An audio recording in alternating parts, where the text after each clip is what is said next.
Assalamualaikum warahmatullahi wabarakatuh. Berjumpa lagi teman-teman. Alhamdulillah kita semua dalam keadaan sehat dan tidak kurang suatu apapun. Nah, di sini langsung saja kita saat ini berada di pertemuan ketiga, di mana kalau teman-teman memperhatikan gitu ya. Nah, untuk pertemuan 3 ini kita membahas akuntansi untuk pusat dan agen gitu ya.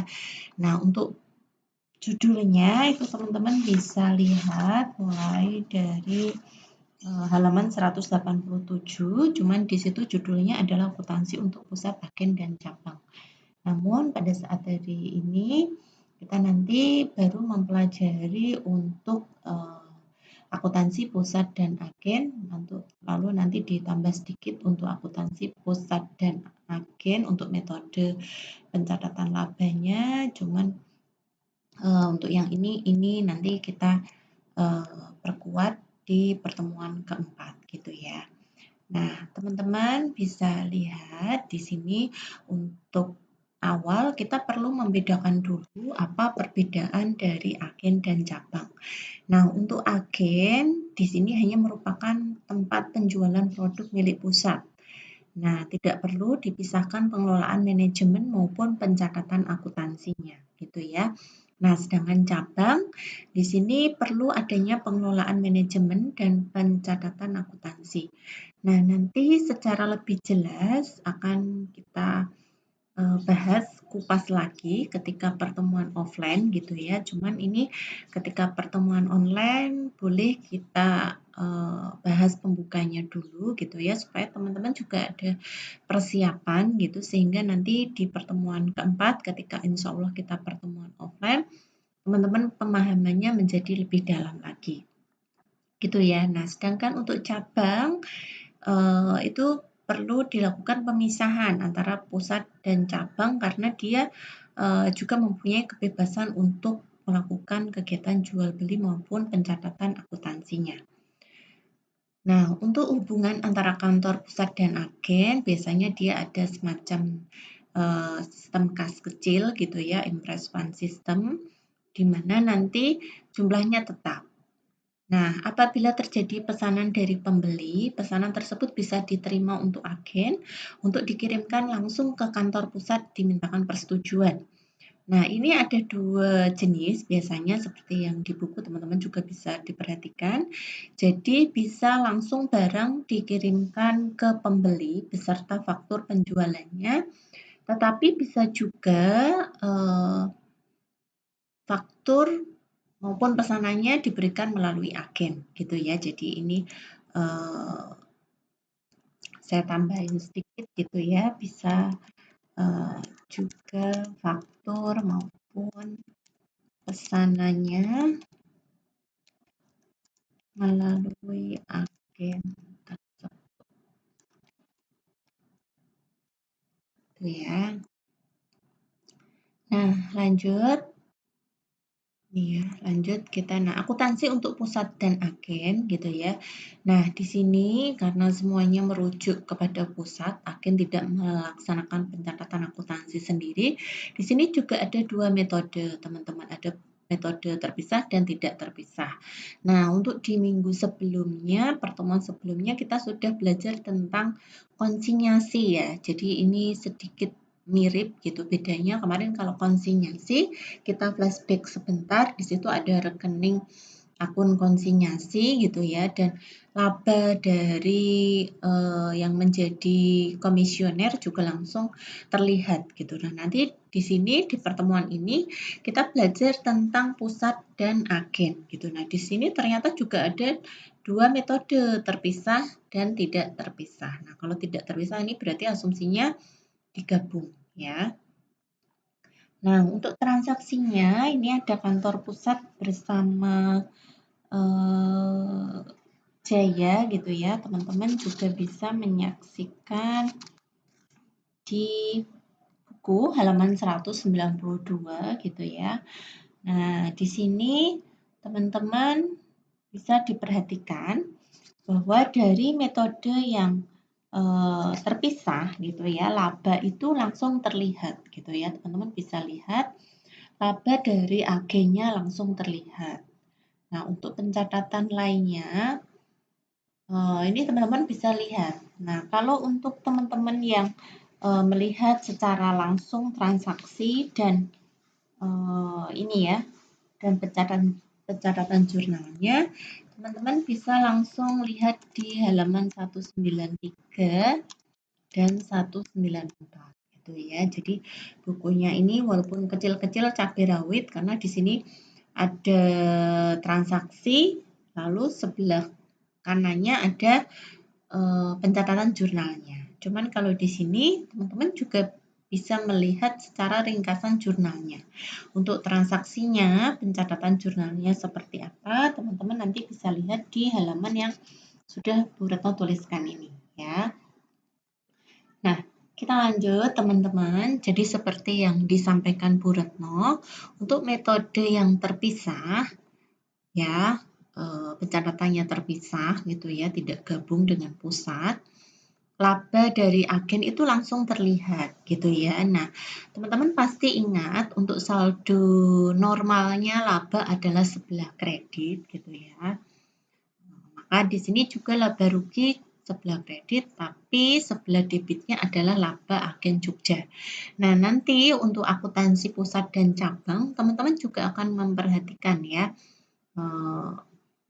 lawan akun dari laba sebuah perusahaan. Nah, teman-teman bisa lihat karena di sini biayanya lebih kecil daripada hasil penjualannya, otomatis di sini terjadilah laba gitu ya. Laba tetap saldo normalnya kredit, tapi di sini kita tidak mencatat sebagai kas untuk lawan akunnya di sebelah debit ini teman-teman, tapi kita mencatatnya sebagai laba agen Jogja gitu ya. Nah, untuk yang tidak terpisah teman-teman lihat, jadi tidak ada diketahui laba per agen gitu, karena memang tidak dipisahkan antara agen satu dengan yang lain gitu. Misalkan seperti itu, misalkan kebetulan pusat ini, perusahaan yang menjadi pusat ini punya agen lebih dari satu gitu. Jadi memang untuk metode yang tidak terpisah atau gabung gitu, kita tidak bisa mengetahui untuk laba per agen atau kerugian per agennya gitu ya. Nah, kita lanjut sedikit hubungannya kantor pusat dan cabang, teman-teman. Nah, untuk cabang di sini diberi modal kerja baik berupa kas, barang dagangan maupun aset lainnya gitu ya.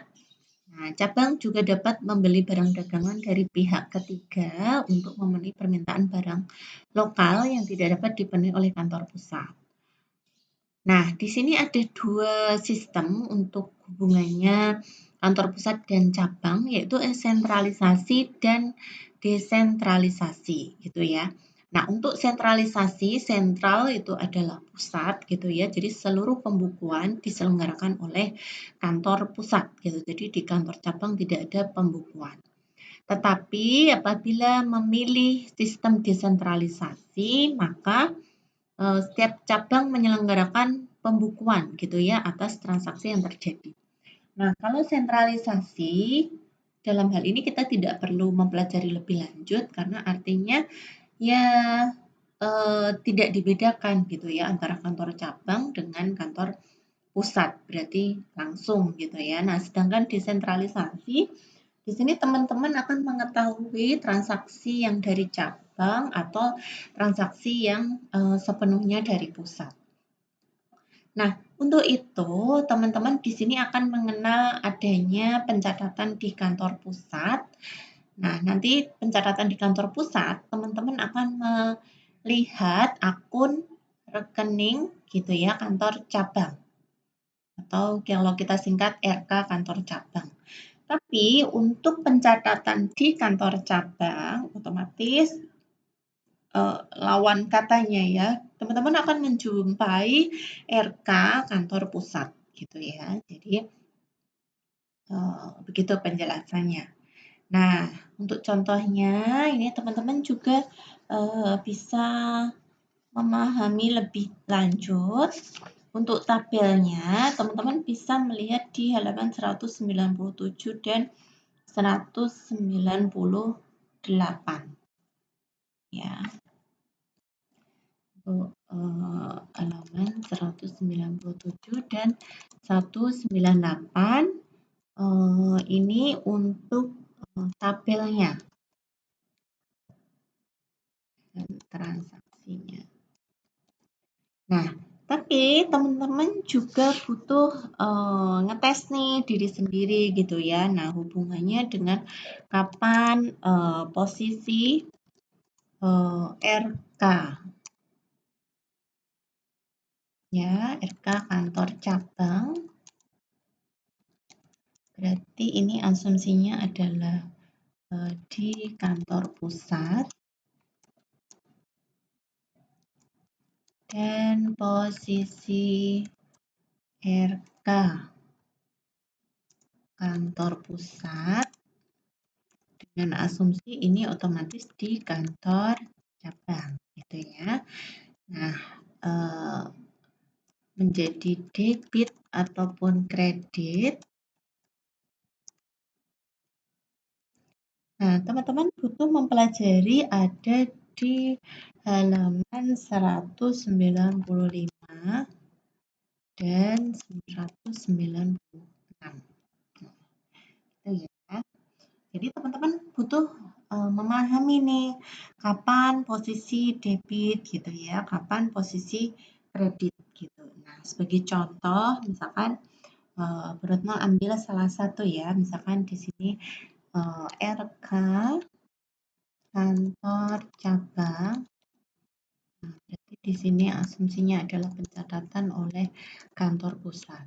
Nah, misalkan di sini untuk mencatat pengiriman uang gitu ya.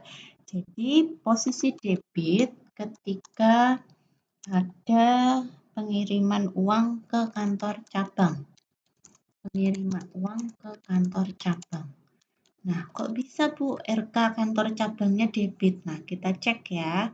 Jadi ketika kantor pusat mengirimkan uang ke kantor cabang, berarti ingat ya, ini adalah pencatatan dari sisi kantor pusat gitu. Jadi ketika teman-teman membahas hubungannya dengan ketika teman-teman membahas hubungannya dengan ini apa namanya? Ketika teman-teman membahas hubungannya dengan kantor pusat, berarti teman-teman akan membahas tentang RK kantor cabang gitu ya. Karena rekening kantor cabang hanya kita peroleh dari pencatatan akuntansi dari sisi kantor pusat gitu ya. Jadi, nah apabila ada transaksi pengiriman uang ke kantor cabang, nah maka kantor pusat mencatatnya seperti apa? Nah, kita ingat dulu, pengiriman uang ke kantor cabang berarti kasnya sebelah kredit. Nah, baru di sini kita catat RK kantor cabang. Nah, cocok ya, berarti transaksinya betul bahwa posisi RK kantor cabang akan posisi debit ketika ada transaksi pengiriman uang ke kantor cabang. Nah, ini perlu teman-teman pahami karena ini merupakan pemahaman mendasar. Nah, terus yang kedua, nah misalkan di sini ada pencatatan debit RK kantor cabang ketika adanya pembebanan biaya oleh kantor cabang, gitu ya. Jika ada pembebanan kantor biaya oleh kantor cabang, berarti asumsinya kantor pusat mencatat ya. Kantor pusat mencatatnya bukan rincian bebannya, tetapi adalah RK kantor cabang, baru nanti di sini ada biaya promosi dan seterusnya gitu ya. Dan seterusnya. Misalkan di sini nominalnya kita anggap XX gitu. Nah, misalkan gini Bu, ada pertanyaan, Bu, pembebanan biaya oleh kantor cabang, kok biaya biasanya kan bertambah sebelah debit, Bu. Kok ini, misalkan ini transaksi 1, transaksi 2. Nah, ini ada di halaman ini ya, 195 dan 196. Misalkan teman-teman ada yang bingung nih bertanya, loh Bu, pembebanan biaya kan bertambah sebelah debit. Harusnya pencatatannya sebelah debit loh Bu, biaya promosi dan seterusnya. Nah, itu teman-teman asumsikan apabila pencatatan hanya di satu perusahaan. Nah, sedangkan di sini kita membahas tentang eh, bagaimana ketika ada dua anak perusahaan, yaitu cabang dan pusat perusahaan. Maka kita mencatatnya seperti ini. Nah, untuk cara melogikanya gimana, Bu? Melogikanya tetap sama, biaya bertambah sebelah debit, tapi karena ini ada perusahaan dan anak perusahaan, atau dengan kata lain cabang dan pusat gitu ya. Jadi kita membebankannya seolah-olah tetap di sebelah debit, tapi kita pakai RK kantor cabang. Tujuannya supaya nanti kita bisa secara jelas memperhitungkan laba atau rugi dari kantor cabang tersebut. Gitu ya. Jadi ini bisa dipahami pelan-pelan supaya nanti misalkan ada pertanyaan. Ketika pembebanan biaya oleh kantor cabang, maka posisi RK kantor cabang adalah sebelah debit atau kredit. Nah, teman-teman apabila paham logikanya maka akan bisa menjawab dengan cepat gitu ya. RK kantor cabang gitu ya. Nah, begitu juga dengan laba gitu. Laba posisi normalnya adalah sebelah ini ya. Untuk penjelasan yang nomor 3, di situ kan ada kejadian laba ya, pengakuan. Nah, di situ ada pengakuan laba, pengakuan laba dari laba operasional dari kantor cabang. Nah, teman-teman tahu ya, untuk yang perlu diingat di sini hanya baru diakui. Jadi laba itu belum diberikan ke pusat gitu. Jadi ketika mengakui laba itu saldo normalnya apa? Ya berarti laba rugi operasional. Misalkan seperti itu. Nah, misalkan labanya XX. Nah, maka di sini karena belum bertambah kas, karena tidak diperhitungkan secara kas, karena ingat lagi ini adalah perusahaan dan anak perusahaan, maka di sini adalah RK kantor cabang gitu ya. Nah, baru ketika misalkan nanti di contoh soal di buku teman-teman bisa memperhatikan ketika, atau mungkin di PPT sini ada nih.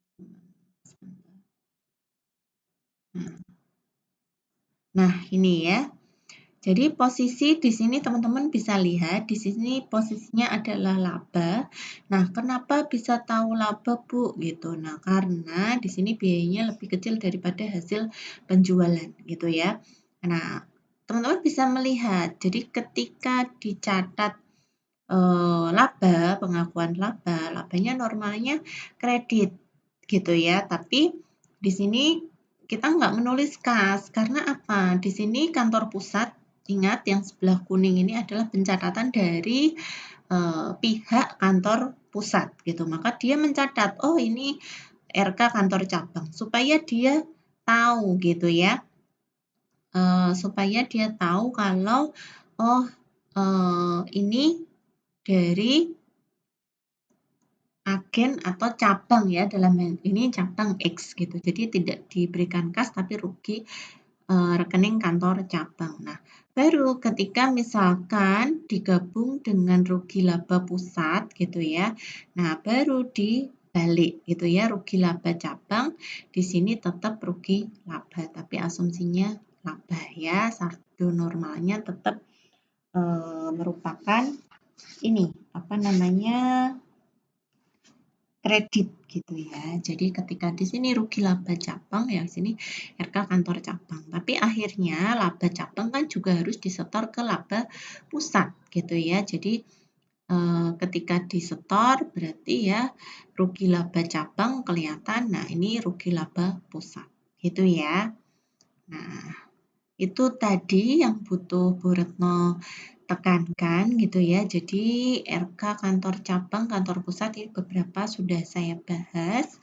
Jadi sementara waktu untuk di pertemuan 3 ini teman-teman cukup mempelajari tentang bagaimana metode laba terpisah maupun tak terpisah, baik untuk agen maupun cabang gitu ya.